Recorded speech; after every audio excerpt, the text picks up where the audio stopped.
Ini nggak pernah kakak, membahas. aku bisa nggak biar kakak debat sama dengan Ustadz Pelik? Kakak mau debat sama Ustadz Pelik masalah ini? Ustaz Dan Pelik kakak, bisa. Undang aja dan dia ke kak, sini. dan kakak nanti bisa nggak nanti bisa Undang bertanggung jawab undang dengan atas. aja, undang aja gini. Kalau kamu punya punya apa? Kontak dengan beliau, ya kamu undang aja dia naik ke TikTok saya sekarang. Kakak, tapi kakak janji apa yang kakak ngomong tadi saya udah record. Kakak bisa Nggak kan apa-apa, bertang, nggak apa-apa. Saya bisa kakak bisa bertanggung jawab. tanggung jawab kok nanti. Tapi kakak Harus. ini udah betul-betul kakak ngomong kayak gini depan publik. Kakak udah yakin kakak itu udah berapa persen gitu loh. Oh, 1.000.000%. Juta persen. Tapi kakak bakalan terima konsep apa yang kakak omongin kakak akan terima nanti kan. Saya akan terima. Heeh. Walaupun Betul. sampai kakak masuk dalam penjara. Selamat siang, Kak, Assalamualaikum. Malam. malam Kak. Ya, silakan kamu mau tanya apa? Saya mau bertanya, Hmm? di dalam perjalanan salib Kristus, apakah Yudas mempunyai peran keselamatan? Tidak ada. Yudas menjual Yesus kan? Bukan menyalibkan Yesus kan?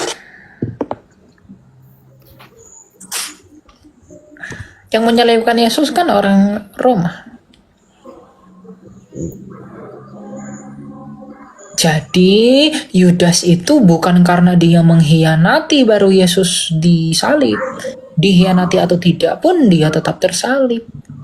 Tapi Yudas itu mengkhianati Yesus itu karena dia cinta uang.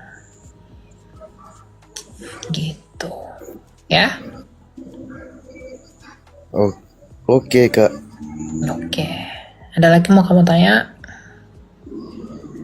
Aku mau tanya Apa? arti salib Kak. Kan banyak yang bilang kalau simbol itu cuma simbol. Arti salib adalah keadilan dan belas kasih Allah. Di dalam salib Kristus itu diremukkan yang menandakan keadilan Allah atas dosa, dan dalam salib belas kasih Allah dinyatakan melalui darahnya bagi pengampunan kita. Ibrani 9:22. Dan di dalam salibnya dengan jalan menjadi kutuk, dengan darah yang ditumpahkan di atas kayu salib, dia menjadi jalan pendamaian bagi Bapa kita. Nah, jadi salib itu menyimbolkan dua hal, keadilan dan belas kasih Allah. Gitu. Ya. Oke Kak. Ya. Oke. Tuhan berkati ya. Ya, silakan Fitra jihad. Kamu mau jihad kan di room saya? Halo? Fitra? Kenapa nggak buka mikrofon Fitra? Halo. Ya, kamu mau jihad nggak di room saya? Sehat, Bang. Ya, sehat. Silakan kamu mau tanya apa? Abang tadi kan bilang nih, kalau Nabi Muhammad itu bukan keturunan Nabi Ismail. Iya, mana buktinya dia keturunan Ismail? Mana buktinya kakak bilang kakak dah betul-betul itu kitab kakak itu yakin kali itu kalau Bu Nabi Ismail itu nggak ada maksud tuntun keturunan itu sampai ke Nabi Muhammad. Saya kan tadi udah tunjukkan kejadian 10 dan kejadian Itu 25. enggak, itu kan menurut kitab kakak. Ya, menurut Nggak kitabmu bisa. ada nggak dalilnya dia keturunan Ismail? Ya, yang jelas Nabi Muhammad Sallallahu Alaihi Wasallam Menurut keturunan saya, Nabi Ismail. menurut gini biar adil, tunjukin dari kitabmu dia keturunan Ismail. Mana silsilahnya? Oke, gini, saya nggak berapa paham ke sana. Nah, berarti kalau udah nggak paham, Nggak, gini kamu nggak kakak, paham. kakak, aku bisa nggak biar kakak debat sama dengan Ustadz Pelik? Kakak mau debat sama Ustadz Pelik masalah ini? Ustaz Dan Pelik kakak- bisa. Undang dan aja dia ke kak- sini. Dan kakak nanti bisa nggak nanti bisa bertanggung jawab Undang dengan atas. aja, undang aja gini. Kalau kamu punya apa? Kontak dengan beliau, ya kamu undang aja dia naik ke TikTok saya sekarang. Kalau sekarang nggak bisa, tapi nanti saya karena Oke, tukar. mungkin minggu depan saya live ya, soalnya saya harus melayani Bang pergi ke Malang. Nanti saya live, nanti Tapi kamu jawab. enggak gini, tapi kakak janji apa yang kakak ngomong tadi saya udah record. Kakak bisa nggak apa-apa, nggak apa-apa. Saya bisa kakak bisa bertanggung jawab. tanggung jawabku nanti. Tapi kakak ini udah betul-betul kakak ngomong kayak gini depan publik, kakak udah yakin kakak itu udah berapa persen gitu loh. Oh, 1.000.000%. Juta persen. Tapi kakak bakalan terima konsep apa yang kakak omongin, kakak akan terima nanti kan. Saya akan terima. Walaupun Betul. sampai kakak masuk dalam penjara. Oh iya, silakan. Kalau kamu mau lakukan itu silakan. Ya oke, saya turun dan saya cakap nanti kalau kakak berucap ataupun itu jangan seolah-olahnya agama tuh kakak semuanya tuh benar Enggak, gitu loh. karena memang kami benar. Jadi kalau kamu pun nggak terima Siapa kebenaran, bilang kamu benar? Kamu aja Kristen aja, Nabi Isa aja agamanya bukan Kristen. Coba. Kamu ya, bilang gimana mungkin kamu Nabi benar. Isa? Nah, aku tanya kamu, Nabi Isa jadi Kristen, wong Nabi Isa itu Kristus kok, bukan siapa Kristen. bilang dia Kristus? Nabi Isa itu nggak ada gelar Kristus. Di Kalau dalam iman kamu sejarahnya, dia dikatakan Al-Masih. Arti Al-Masih itu apa? Al-Masih, pokoknya Kristen itu bukan Enggak, agama arti Nabi Al-Masih Isa. itu apa? Arti Al-Masih itu apa? Enggak aku sekarang. Nabi Isa itu agamanya Berarti apa? kamu nggak tahu. Kamu yang arti nggak Al-Masih. tahu, kamu yang nggak tahu. Nabi Isa agamanya itu bukan Kristen. Sekarang saya tanya. Nggak, aku tanya sama kamu sekarang hal Lalu kecil aja. nggak- Kamu lalu- sunat atau enggak? Arti Al-Masih itu apa? Juru selamat. Juru selamat. Bahasa Yunani juru selamat apa? Aku nggak belajar sampai ke sana. Ya intinya aku Kristus. tahu Sebenarnya Yesus gini, itu justru karena bukan kamu nggak agamanya belajar, Kristen. kalau Oke, kamu di nggak sini belajar, penyetus dengar dulu. Kristen itu. Saya yang punya Oke. room di sini, saya bisa lempar kamu ke bawah. Oke, Dengar silakan. dulu. Berarti nampak kamu mau menjatuhkan saya di sini. Berarti kamu tuh nampak. kamu sendiri yang bilang bahwa arti Al-Masih adalah juru selamat. Karena kamu nggak tahu, jangan songong, saya ajari. Bahasa Yunani juru selamat adalah Kristus. Artinya Isa itu adalah Kristus, tapi bukan Isa yang dalam kitabmu ya. Lalu kalau kamu bilang dia bukan Kristen, Enggak lalu gini dia- aja lalu kami dia itu enggak perlu seagama, diaku-akuan, enggak mau perlu dengar atau diaku-akukan. enggak? Kalau nggak mau dengar saya buang. Oke. Ya, kalau oke. kalau kamu mengatakan dia seagama dengan kamu perlu sadar bahwa agama kamu baru datang di abad ke-7. Nabi kamu pun baru datang di abad ke-7. Jadi Halo kamu sayang, jangan- halo abang kamu sayang. jangan Sorry, itu merasa menurut abang bahwa sayang, itu iman- menurutmu kan? Itu menurut agamamu. Kalau menurut agamaku, sekarang saya tanya, nabimu hidup di kalau abad menurut agamaku, menyembah Tuhan yang esa itu dah dari Nabi Adam. Oh, Nabi jadi Adam Adam- itu oke, jadi Adam itu nabi. Nabi Adam nabi, ya nabi. Menurut kami Arti nabi. nabi itu apa? Arti nabi itu apa? Nabi itu utusan bagi kaumnya. Oke, sekarang saya tanya, Adam tuh utusan bagi siapa? Dia kan manusia pertama bagi pohon. Iya, bagi istri dan anak-anaknya. Kan dia manusia pertama. Kan dia diciptakan dulu kan? Ya kamu mikir aja kalau Lalu dia berarti langsung jadi nabi. Ya, kenapa Di mana dituliskan jadi nabi? Di mana? Tunjukin ke saya dari kitabmu di mana dalil Sekarang Adam itu. gini, Kak Bang Alia. Sekarang gini Bang Alia. Sekarang Ini gini, kan menurutku. Kalau menurut agamaku nabi ya nabi. Iya, sekarang kamu kan bilang menurut agamaku Adam itu nabi. Tunjukin satu dalilnya Adam itu nabi dari kitabmu. Dalilnya sekarang tunjukin. Kalau kamu nggak bisa tunjukin, kamu saya buang. Saya nggak terima pembohong di sini. Dan udah gini aja. Apa menurut Kalau kamu punya dalil sekarang atau menurutmu enggak? Punya kenapa dalil Adam atau itu nggak kamu bilang? Nggak punya nabi? dalil? Kalau nggak punya dalil saya turunin. Enggak perlu tanya Nggak dalil. bisa Aku tunjukin. sekarang mau tanya sama kamu. Nggak, Kenapa kamu bisa? Kalau kamu nggak bisa, saya beri kesempatan sekali lagi. Kamu bisa Itu tunjukin kamu nggak dalilnya? bisa bilang nabi. Nggak bisa nggak? Kamu bisa tunjukin nggak dalilnya? Aku suruh. Nggak, kamu bisa tunjukkan nggak dalilnya kalau kamu Nabi Adam itu bukan nabi? Saya akan jawab semua pertanyaan kamu. Kamu bisa tunjukin nggak ucapan kamu yang mengatakan Adam itu adalah nabi? Dalilnya kamu bisa tunjukin nggak? Kalau kamu nggak bisa tunjukin, kamu saya buang ke bawah. Nggak bisa. Gini Kalau ya, nggak bisa, kamu Elia. nggak bisa. Ini gini Elia. Oke. nggak bukan bisa. aku nggak Kamu- bisa. Kamu tinggal di bawah ya, gitu. Saya nggak mau habisin waktu. Jadi yang kamu bilang itu kamu harus bertanggung jawabkan ya. Saya bukan orang bodoh yang bisa kamu tipu-tipu dan kamu kelabui dengan jurusan takiyahmu. Gitu. Kamu ngomong dari tadi nggak ada dasar. Ya buat apa saya lanjut sama kamu gitu loh. Ngomong ini dalil-dalil kayak kamu sendiri nggak punya dalil. Silakan Toleh. Siapa? Yang penting kok aku. Toleh, kamu mau menyampaikan sesuatu? Silakan.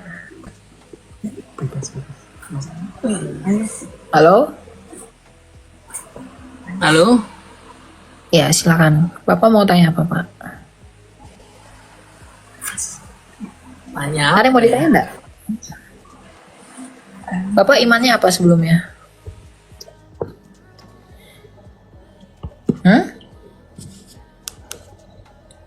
Bapak seorang Kristen? Bukan. Aku Muslim. Oke, Bapak mau tanya apa, Pak?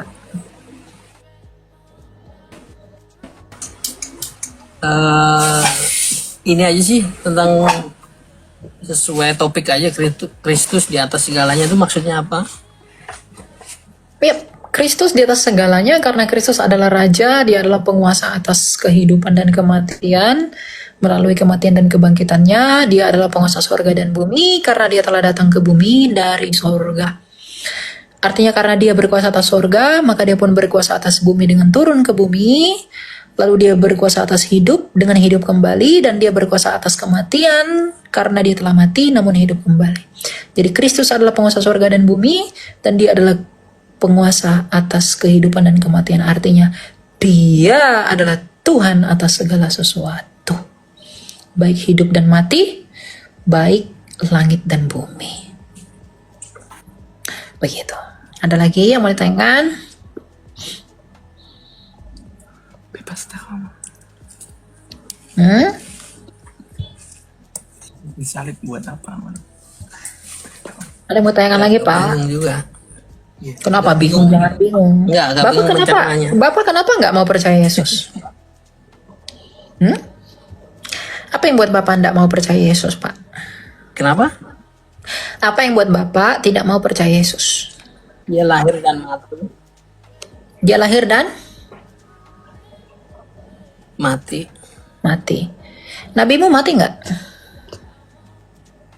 Mati lah. Kenapa kamu percaya dia? Dia nggak ngaku Tuhan. Oh, dia nggak ngaku Tuhan. Sekarang Yesus hidup lagi nggak? Iya. Hidup. Hidup. Nah, ketika dia hidup lagi, apa yang bisa Bapak simpulkan? Dia telah mati namun hidup kembali. Artinya apa? Dia menang atas kematian, kan? Kalau dia menang atas kematian, Bapak yang harus mati, bukankah Bapak ingin dimenangkan juga dari kematian? Mengapa tidak percaya kepada Yesus yang telah menang atas kematian kalau begitu? Kalau Bapak mau hidup? Begini, Pak. Bapak tidak mungkin bisa menikmati surga yang penuh dengan bidadari kalau Bapak mati. Bisakah Bapak menikmati bidadari kalau Bapak mati? Tidak bisa. Anda hanya bisa menikmati surga kalau Bapak itu diberi hidup. Jadi, sekarang saya tanya, apa yang menjadi tujuan Bapak dalam bertuhan? Kalau Bapak mau mencari hidup, kalau Bapak mau mencari kekekalan, datanglah kepada Yesus yang telah mati, lalu hidup kembali. Bapak mungkin Ini kebenarannya yang saya cari. ya, mungkin Bapak bertanya, mengapa sih Yesus harus mati begitu ya?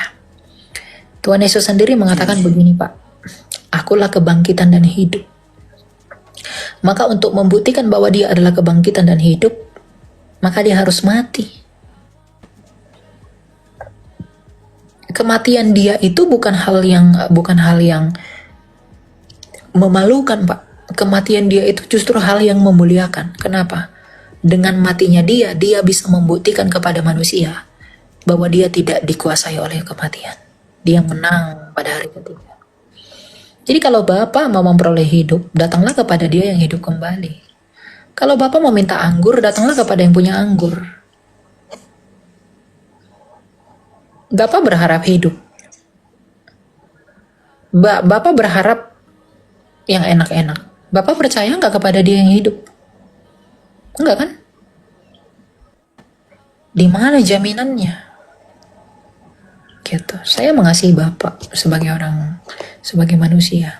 Dan Tuhan saya mengajarkan saya untuk mengasihi kamu. Saya nggak ajak kamu jadi Kristen, saya nggak paksa kamu jadi Kristen. Tapi kamu harus menyadari untuk apa kamu hidup. Saya menginjili kamu, memberitakan berita kehidupan. Agar kamu juga memperoleh hidup sama seperti saya, dibebaskan oleh Tuhan saya. Gitu. Masalah yang lain-lain, Tritunggal apa itu bisa dipelajari. Dan ada ayatnya semua dalam Alkitab. Tapi anggaplah semua agama itu sama, Pak. Anggaplah semua sama. Coba lihat apa yang diklaim dari agama itu dan yang dibuktikannya. Kalau Kristus menawarkan hidup, menawarkan surga, itu wajar. Karena dia telah hidup kembali. Kalau dia menawarkan surga, itu wajar karena dia datang dari surga. Yohanes 8 ayat 22, 23, 24. Kalau kamu ingin hidup, tapi kamu percaya kepada orang mati yang dimakan belatung, apa yang bisa kamu harapkan dari orang seperti itu? Gak ada. Bukan orangnya kepada Tuhannya. Apa yang membuat kamu bahwa Tuhannya itu ada?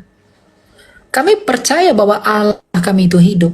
Karena dia membuktikan dia hidup dengan datang firman-Nya sendiri datang ke dunia menjadi manusia.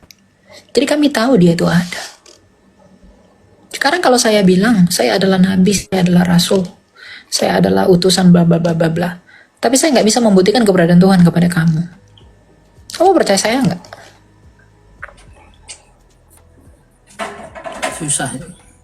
Susah, betul susah. Karena nggak mungkin kamu percaya saya, karena itu hanya mengaku. Tapi ketika Yesus mengatakan aku datang dari surga dan dia membangkitkan orang mati, dia berkata akulah hidup, dia hidup kembali. Dia mengatakan akulah Tuhan, dia menyembuhkan semua orang. Dia bermukjizat, dia menghentikan badai, dia menaklukkan iblis. Di depan mata semua orang dia mengubah 5 roti dan 2 ikan menjadi banyak. Siapa yang gak percaya? Apakah saya harus membuang bukti ini demi sesuatu yang katanya? Gak mau saya. Saya gak bodoh. Begitu. Saya ajak Bapak untuk berpikir saja agar Bapak merendahkan hati. Terima kasih. Ya semangat ya Pak Toleh ya. Tuhan berkati kamu. Saya berdoa buat kamu ya. Semangat cari Tuhan ya. Semoga Tuhan yang mengasihani kamu. Dan saya berdoa semoga kamu diselamatkan melalui Yesus. Amin. Yang kepanasan di bawah, ya gak apa-apa kamu kepanasan. Kamu kepanasan kayak mau jungkir balik, kayak terserah sukamu. Siapa tadi di bawah ada yang mau naik katanya? Yang mana itu? Yang mau naik itu? Oh ini ya.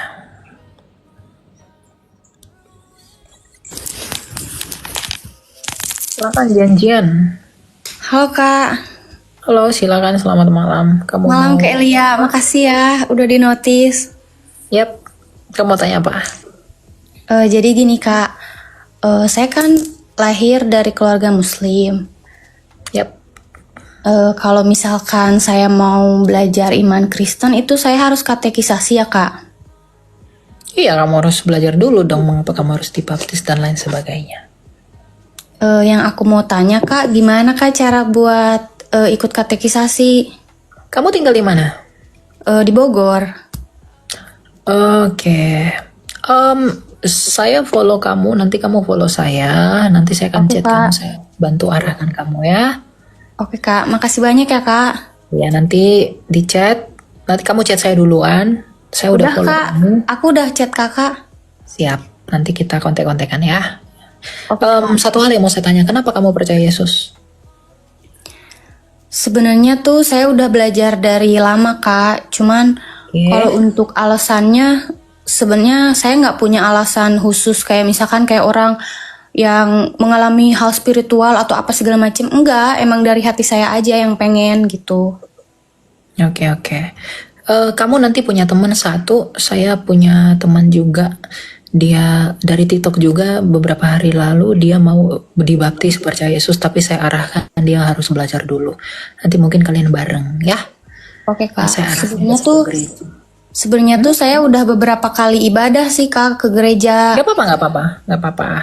Gak apa-apa kamu ibadah aja, tapi kamu butuh peneguhan iman. Baru kamu Iya, dibaptis, karena oke? kan kalau saya cuman ikut-ikut aja ibadah tuh kan harusnya saya tahu dari dasarnya dulu gitu Kak. Betul, betul. Itu baru bagus.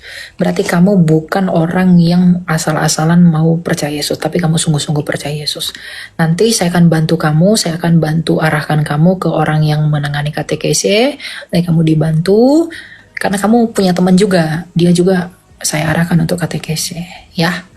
Oke, tapi nanti kita kontekan pribadi, saya bisa bantu kamu. Meskipun saya nggak janji bisa mengelaborasi semua pertanyaan kamu karena saya juga harus kuliah dan harus melayani juga. Maka nanti saya akan serahkan kamu ke tim saya bagian KTKC, lalu Iya, Kak.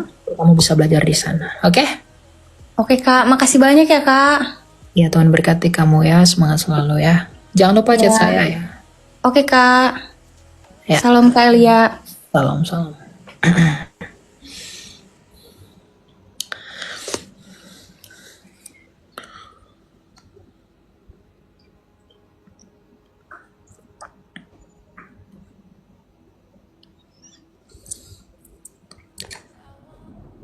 Silakan Michi.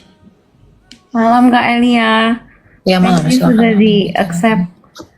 Saya kan dengar barusan katekisasi itu ya katekisasi. katekisasi itu cuman buat orang yang belum Kristen aja, atau kalau sudah Kristen lama terus kalau mau peneguhan ulang itu apa bisa ya? Bisa. Belajarnya kita itu bisa di mana aja kok, ya. Jadi kapan aja bisa belajar. Cuma itu lebih penting buat mereka yang mau dibaptis biar bisa mengerti apa yang membuat jadi alasan mereka untuk dibaptiskan. Tapi kalau kamu mau belajar boleh, gitu. Itu biasanya di tiap gereja itu memang ada ya? Ada bagian katekesi. Tanyakan ke gerejanya. Oh iya. Terus sama perihal itu Kak, pernikahan itu kalau di gereja saya itu kan kalau Kak Elia itu bilang di Alkitab itu boleh kalau bercerai kalau karena alasan perzinahan. Tapi kalau di gereja saya itu kenapa ya tetap ditekankan kalau orang selingkuh itu tetap harus dimaafkan, terus kita harus menerima, terus tetap tidak boleh cerai gitu Kak. Iya, berarti gereja itu lebih menekankan kepada, itu maksud gereja itu bagus ya dalam hal itu ya. Kita nggak bisa menyalahkan gereja itu, karena apa? Berarti gereja itu sangat memandang pernikahan itu begitu, core banget gitu. Ya, jadi diikuti aja. Kalau memang kamu bisa melakukannya, silakan diikuti. Kalaupun nggak bisa melakukannya, kamu bisa konsultasi ke pendetanya lebih dalam, atau mungkin karena memang kamu KDRT begitu di kekerasan dan lain-lain, kamu boleh pisah sementara, begitu. Ya. Gitu ya Kak. Iya, Ya. iya makasih ya Kak. Soalnya Ya. ini live-nya setiap hari apa ya Kak? Oh tidak tiap hari. Kapan saya ada waktu saya live di situ. Jadi nggak ada jadwal tetap. Oh gitu. Ada pengumumannya nggak Kak kalau live? Soalnya Kamu mau pembahasan. tanya-tanya tah? Kamu kalau mau tanya ke saya, chat saya aja. Ini saya follow kamu dulu ya. Oke. Iya, makasih ya Kak. Soalnya saya terbantu untuk belajar Alkitab kalau lewat seperti ini. Ya, Udah itu semangat aja. selalu ya. Kamu bisa ke YouTube saya, ada YouTube saya yang tapi YouTube saya itu semua postingan live saya. Nanti kamu Terus bisa saya mau tanya Kak, itu untuk doa apa pelepasan, terus untuk kayak kutuk keturunan dan itu lain-lain enggak perlu, itu enggak perlu. Kamu belajar firman Tuhan, betul-betul Tuhan sendiri yang lepaskan itu. Oh gitu ya, meskipun Ya. ilmu gelap apa gitu. Soalnya suami saya itu pernah kayak mungkin pakai ilmu gelap gitu Kak. Iya, kamu doa sama Tuhan biar Tuhan yang melepaskan ilmu gelap-gelap itu. Ya, kamu doa tekun. Karena doa orang benar kalau didoakan bersungguh-sungguh itu besar kuasanya. Bukan masalah praktek-prakteknya. Siapa yang mendoakan enggak? Kamu berdoa sungguh-sungguh, Tuhan sendiri yang lepaskan. Ya. Oh iya. Sama boleh satu lagi tanya nggak Kak? Kan Ya. kemarin itu saya ada dengar kalau orang kan sebelumnya hidup nggak kudus, mungkin dia pencabulan hubungan seks sama yang belum menikah gitu loh Kak. Nah itu katanya rohnya kenapa gitu loh, ada pengikatan roh.